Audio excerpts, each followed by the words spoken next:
LAPD moving in on horseback, firing rubber bullets at protesters, moving them on through the heart of LA.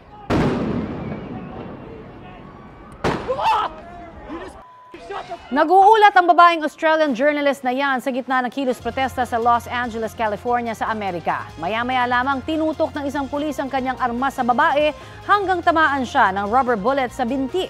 Nasa maayos ng kalagayan ngayon ang babaeng journalist. Patuloy naman ang tensyon sa California dahil sa pagtutol sa mga utos ni US President Donald Trump kaugnay sa mga migrants.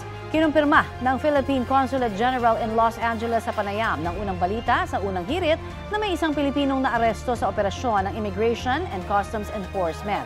Handa raw tumulong ang konsulado sa naarestong Pinoy at nakausap na rin daw nila ang kanyang pamilya. Naaresto siya dahil sa mga kaso at hindi siya nakilahok sa mga protesta. Pinag-iingat din ng konsulado ang mga kababayan natin sa LA at kung maaari ay iwasan daw ang mga namumuong pagtitipon sa kalsada.